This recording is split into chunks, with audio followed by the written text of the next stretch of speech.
बच्चों, जय तु संस्कृतम। कैसे हैं आप सब? बेटा सब अच्छे ही होंगे। और 6th वाले बच्चों के लिए जिनके लिए मैंने फर्स्ट चैप्टर पहले अपलोड कर दिया था, आज एक मैंने शॉर्ट भी डाला है वर्णों के चार स्थान के लिए। आप उसे देखिएगा, कहीं को क्वेरी हो तो कमेंट बॉक्स में बताइएगा। आज हम 6 का सेकंड चैप्टर स्टार्ट करेंगे बेटा। एषा का और एतत् किम।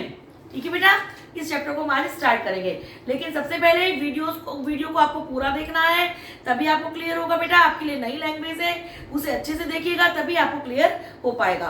पूरी वीडियो देखिए, लाइक कीजिए, सब्सक्राइब कीजिए और शेयर भी कीजिए। ठीक बेटा, तो हम स्टार्ट करते हैं अपना चैप्टर आपकी पुस्तक दीपकम से। चैप्टर नंबर 2, एषा का और एतत् किम। एषा का और एतत् किम, ये हमारा चैप्टर का नेम है बेटा। देखिए, एषा मीन्स यह कौन? पुल्लिंग। कहा मीन्स कौन, यह कौन है। एषा मीन्स यह, लेकिन कौन? स्त्रीलिंग।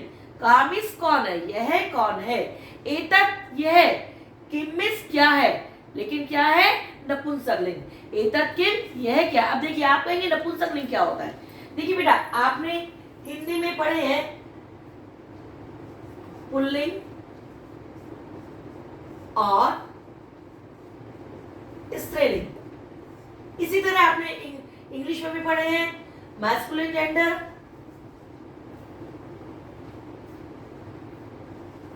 और फेमिनिन जेंडर, पढ़े ना बेटा। लेकिन संस्कृत में एक और लिंग होता है जिसको हम बोलते हैं बेटा नपुंसकलिंग। ठीक, 3 लिंग होते हैं। पुल्लिंग मीन्स जो पुरुष जाति का बोध कराते हैं, स्त्रीलिंग मीन्स जो स्त्री जाति का बोध कराते हैं, और नपुंसकलिंग मीन्स जो मोस्टली हम निर्जीव वस्तुओं के लिए प्रयोग करते हैं। अब इसी तरह हिंदी में हमारे 2 वचन होते हैं, एक वचन और बहुवचन, जिसको आप इंग्लिश में बोलते हो singular number and plural number. लेकिन बेटा, इन सबसे अलग संस्कृत में एक और वचन होता है जिसको हम बोलते हैं द्विवचन।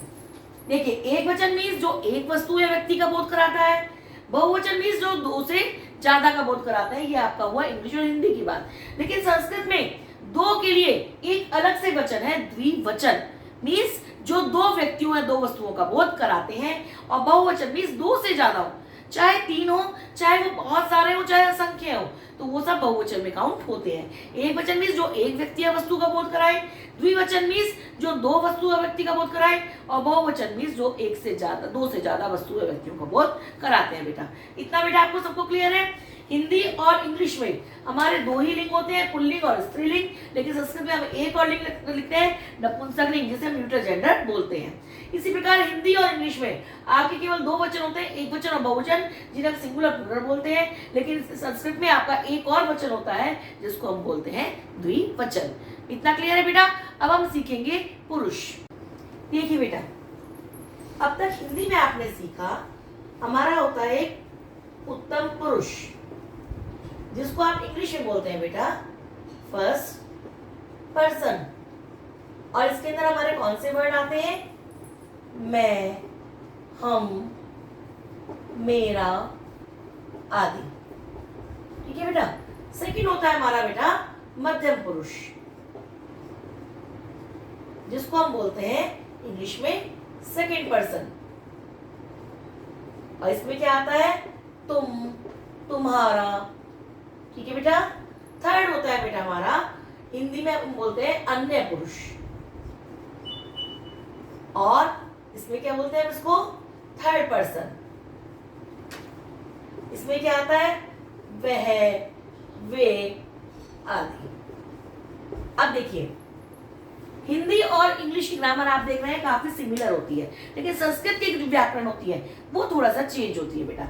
उत्तम पुरुष, जिसको आप इंग्लिश में फर्स्ट पर्सन बोलते हैं, मैं, हम, मेरा आदि, दोनों में सेम होता है। मध्यम पुरुष सेकंड पर्सन इसको बोलते हैं तुम, तुम्हारा, दोनों में सेम होता है। अन्य पुरुष, जिसको आप थर्ड पर्सन बोलते हैं, वह, वे आदि, सेम होता है। ये हो गया हमारा बेटा हिंदी एंड इंग्लिश। अब लेकिन हमारे संस्कृत में क्या होता है? संस्कृत में हमारा सबसे पहले आता है प्रथम पुरुष, जिसमें हमारा क्या आता है, जो ये हमारा अन्य पुरुष होता है वो हमारा संस्कृत में होता है प्रथम पुरुष, वह, वे आदि।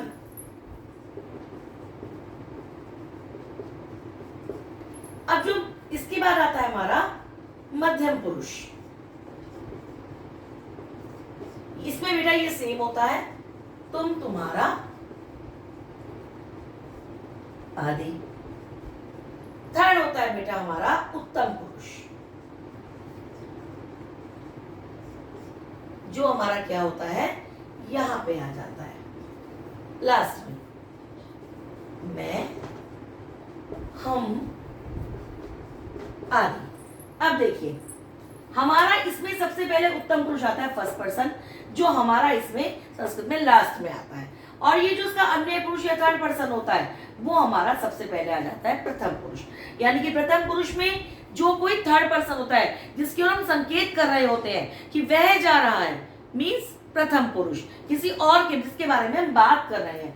मध्यम पुरुष जिससे हम बात कर रहे हैं, जैसे मैं इस समय आपसे बात कर रही हूं तो आप मेरे लिए क्या है, मध्यम पुरुष। उत्तम पुरुष जिसमें हम खुद शामिल होते हैं, मैं मीन्स मैं अपने आप में उत्तम पुरुष हूं, मैं खेल रही हूं, हम जा रहे हैं, ये होता है उत्तम पुरुष। मध्यम पुरुष तुम पढ़ रहे हो, तुम खेल रहे हो, जिससे हम सामने बात कर रहे हैं, वो होता है मध्यम पुरुष। और प्रथम पुरुष जिसके बारे में हम बात कर रहे हैं, वह खेल रहा है, वह जा रहा है, किसी और के बारे में इसके लिए हम संकेत कर रहे हैं या जिसके लिए हम बात कर रहे हैं, वो होता है बेटा हमारा प्रथम पुरुष। इतना क्लियर है बेटा सबको? अब हम कर्ता और क्रिया का संबंध समझेंगे कि कौन से कर्ता के साथ कौन सी क्रिया लगाई जाती है। देखिए बेटा आपकी बुक में जहां आपका चैप्टर पूरा हो रहा है पढ़ने से पहले एक ये टेबल दी हुई है, ये टेबल कैसे है और कैसे कर्ताओं के साथ हम क्रिया लगाते हैं। देखिए सबसे पहले हमने यहाँ लिखा पुल्लिंग, हिंदी में हम पुल्लिंग में यहाँ पर डॉट लगा तो क्या लिख देते हैं, लेकिन संस्कृत में पुल्लिंग ऐसे ही लिखा जाएगा। फिर हमने लिखा एक वचनम,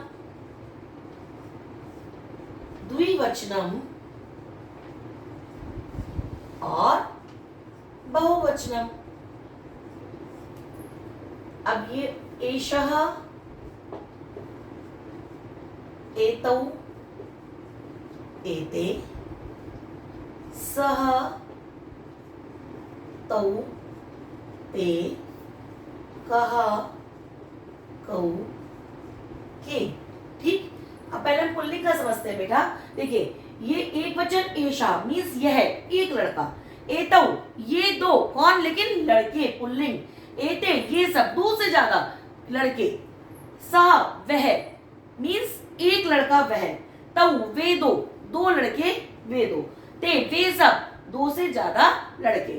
कह कह कौन, कौन मीन्स एक लड़का। कौ दो कौन, और के मीन्स दो से ज्यादा कौन।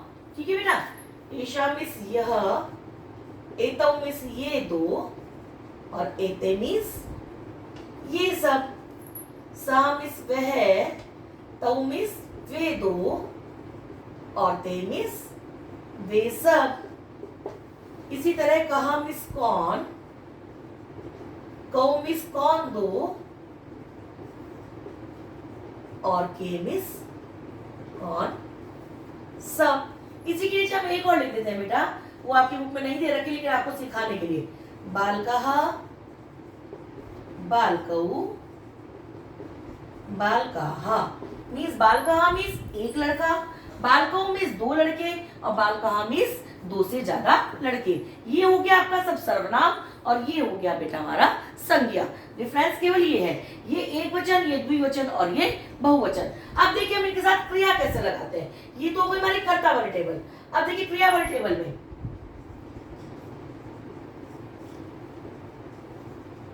एक वचनम, द्विवचनम और बहुवचनम। देखिए पठति, पठतः और पठन्ति। अब देखिए क्या आप इंग्लिश में ही के साथ आर लगा देते हैं? क्या यू के साथ इज लगा देते हैं? नहीं ना बेटा। इसी तरह संस्कृत में भी हर कर्ता के लिए एक क्रिया निश्चित की जाती है, चाहे वो कुछ भी हो, खाना, सोना, पढ़ना, कुछ भी हो, धातु आपकी क्रिया कोई भी हो, लेकिन कौन सी क्रिया किसके साथ लगेगी कि निश्चित नियम होता है। जैसे मान लीजिए ये एक वचन है और प्रथम पुरुष है, तो एषः के साथ हमेशा पट्टी का प्रयोग होगा, ती वाली क्रिया का प्रयोग होगा, चाहे लिखती हो, चाहे धावती हो, चाहे क्रीडती हो, चाहे नृत्यती हो, कुछ भी हो, लेकिन ती वाली क्रिया का प्रयोग होगा। प्रथम पुरुष एक वचन की क्रिया का प्रयोग होगा, प्रथम पुरुष एक वचन के साथ। इसी प्रकार एतौ, ये दो, तो ये द्विवचन का आपका करता है, तो इसके साथ हमेशा द्विवचन की ही क्रिया का प्रयोग होगा। हम एतौ के साथ पट्टी का प्रयोग नहीं कर सकते और एषः के साथ पट्टा का प्रयोग नहीं कर सकते। इसी प्रकार एते, ये बहुवचन का करता है आपका, तो क्रिया भी इसके साथ बहुवचन की ही आएगी, पठन्ति। इसी प्रकार सः के साथ पट्टी, तौ के साथ पट्टा, ते के साथ पठन्ति, कः के साथ पट्टी, कौ के साथ पट्टा, के साथ पठन्ति, बालकः के साथ पट्टी, बालकौ के साथ पट्टा और बालकः के साथ पठन्ति। बेटा क्लियर हुआ आपको कि जो हम पुल्लिंग में, चाहे वो पुल्लिंग हो, चाहे वो स्त्रीलिंग हो, चाहे वो नपुंसकलिंग हो, एक वचन के साथ एक वचन की ही क्रिया का प्रयोग होगा, द्विवचन के साथ द्विवचन की ही क्रिया का प्रयोग होगा और बहुवचन के साथ बहुवचन की ही क्रिया का प्रयोग होगा। जैसे अब मैं आपको इसी टेबल को दूसरी तरह से सिखाती हूँ बेटा। देखिए बेटा, पहले हमने क्या लिखे थे, पुल्लिंग, अब हम यहाँ पे मान लीजिए कर देते हैं स्त्रीलिंगम। तो स्त्रीलिंग में क्या होता है बेटा, एषा, एते, एतः, सा, ते, तः, का, के, कः, बालिका, बालिके और बालिकाः। एषा मीन्स यह, लेकिन कौन, एक लड़की। एते मीन्स ये दो, लेकिन कौन, दो लड़कियां। एताः मीन्स ये सब, लेकिन लड़कियां। सा मीन्स वह, एक महिला। ते मीन्स वे दो, दो महिलाएं। तहा वे सब, दो से ज्यादा। का कौन, लेकिन स्त्रीलिंग। के कौन, दो, लेकिन स्त्रीलिंग। कहा कौन, सब, लेकिन स्त्रीलिंग। देखिए ये हमारा वही क्रिया हो गई, कर्ता हो गए सब, और बालिका, बालिके, बालिका, हाँ ये हमारी संज्ञा हो गई, एक लड़की, दो लड़की और दो से ज्यादा लड़कियां। जिस तरह हमने पुल्लिंग के साथ जोड़ा था, इसी तरह स्त्रीलिंग में जुड़ता है बेटा। एषा एक वचन का है ये, तो इसके साथ केवल एक वचन की क्रिया आएगी, पट्टी। एते द्विवचन है, दो लड़कियां हैं, तो दो वचन की क्रिया आएगी। और एता बहुवचन, तो बहुवचन की क्रिया आएगी। इन द सेम मैनर सा के साथ पट्टी, ते के साथ पट्टा और तहा के साथ पठन्ति, का के साथ पट्टी, के साथ पट्टा और कहा के साथ पठन्ति, बालिका के साथ पट्टी, बालिके के साथ पट्टा और बालिका के साथ पठन्ति। तो सेम प्रोसीजर चलता है बेटा, एक वचन के कर्ता के साथ एक वचन की क्रिया, द्विवचन के साथ द्विवचन की क्रिया और बहुवचन के साथ बहुवचन की क्रिया। क्योंकि अभी हम केवल प्रथम पुरुष कर रहे हैं, इसलिए अभी हमने आपको पूरी टेबल नहीं लिखी।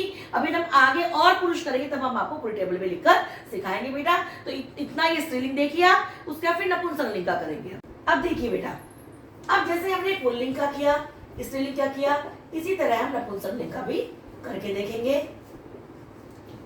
देखिए एतत्, एते, एतानि, तत्, ते, तानि,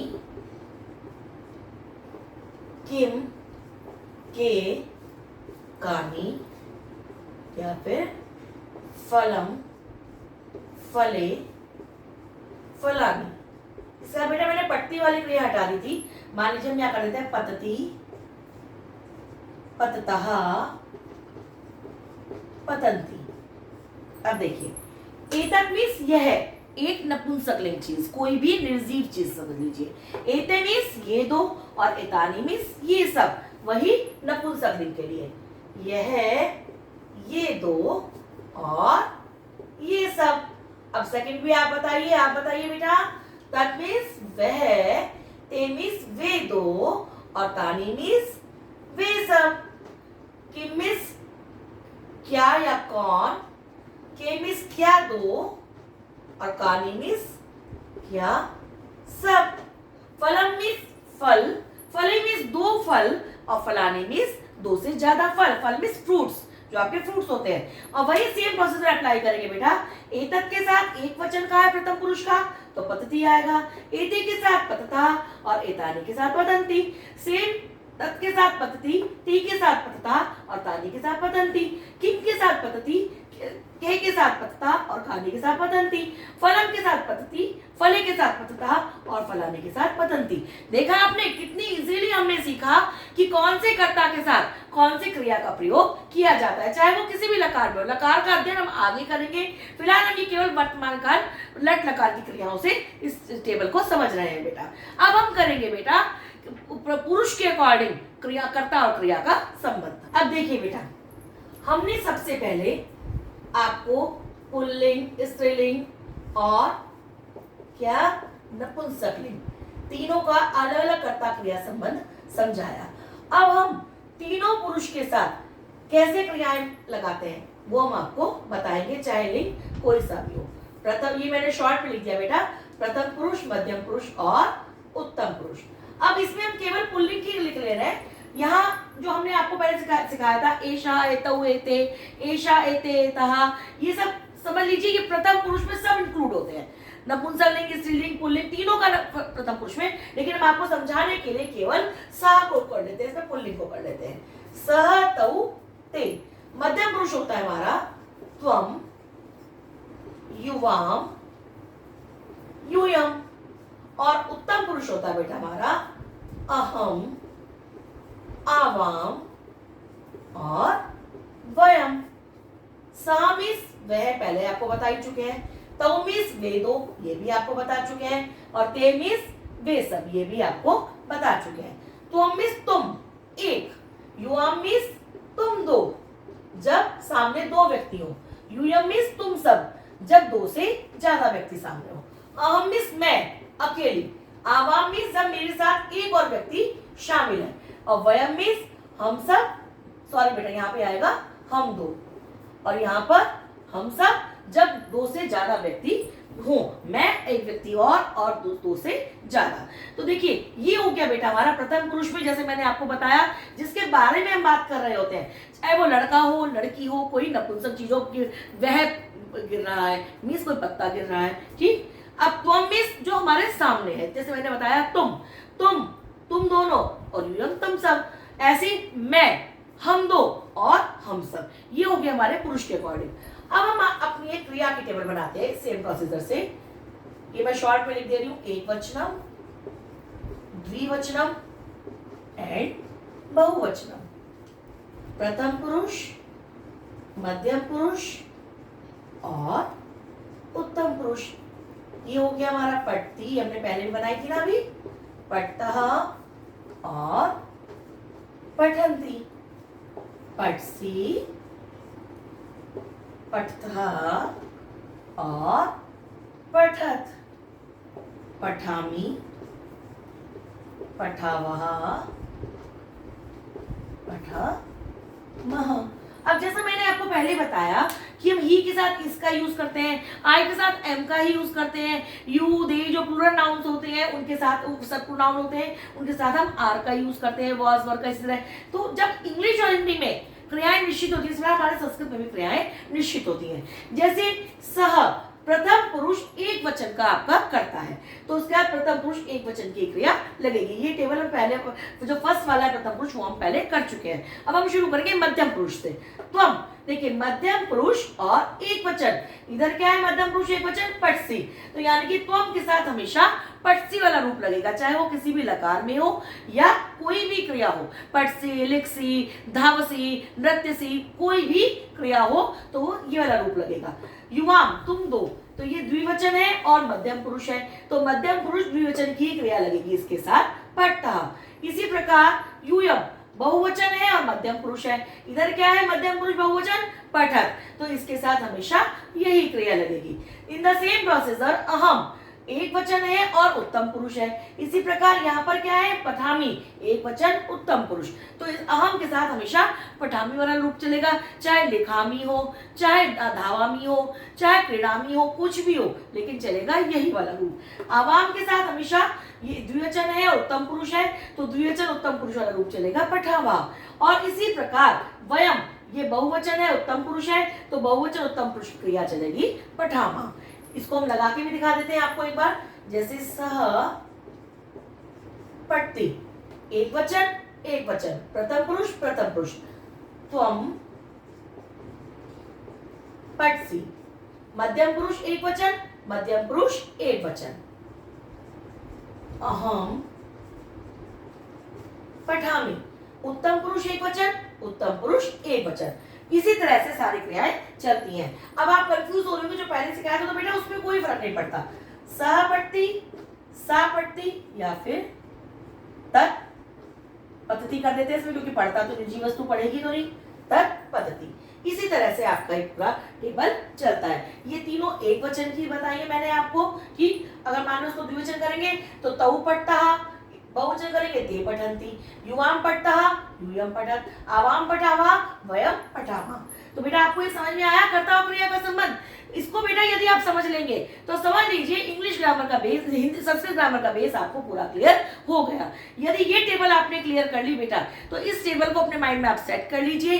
कहीं कुछ क्वेरी हो तो मुझसे पूछ लीजिए, क्योंकि इसी टेबल के बेस पर हमारे सारे अनुवाद होते हैं, हमारे काफी सारा बेस इसी टेबल को लेकर होता है संस्कृत साहित्य में। तो इसीलिए इस टेबल के आधार पर ही आपके संस्कृत व्याकरण की शुरुआत होती है। जिस प्रकार आप इंग्लिश में टेंस के द्वारा शुरुआत करते हैं इंग्लिश ग्रामर की, उसी प्रकार हम संस्कृत में इस टेबल के द्वारा संस्कृत व्याकरण की शुरुआत करते हैं। तो इस टेबल को आप समझिए, ढंग से सीखिए, और उसके बाद कोई कमेंट बॉक्स में मुझे बताइए, कोई क्वेरी हो तो। जहां भी नहीं समझ में आया मुझसे आप कमेंट बॉक्स में पूछ सकते हैं बेटा, ठीक है बेटा। लेकिन क्या करना है, लाइक और सब्सक्राइब जरूर करना है, शेयर कीजिए और अच्छे से समझिए, पूरी वीडियोस को देखिए। ये बेटा मैंने आपको प्रारंभिक ज्ञान दिया इस चैप्टर की शुरुआत से पहले, क्योंकि ये चैप्टर हमारा पूरा लिंक पर डिपेंड करता है, और लिंक समझने के लिए, उसके साथ क्रिया लगाने के लिए हमें ये पूरा समझना जरूरी होगा चार्ट, नहीं तो हमें कुछ भी समझ में नहीं आएगा। मैं आपको पढ़ाऊंगी और आप कहोगे मैडम ये कैसे हुआ, मैडम ये कैसे हुआ। तो इसीलिए आपको पहले पूरा चार्ट समझाया, प्रारंभिक ज्ञान आपको मिल गया इस चैप्टर का।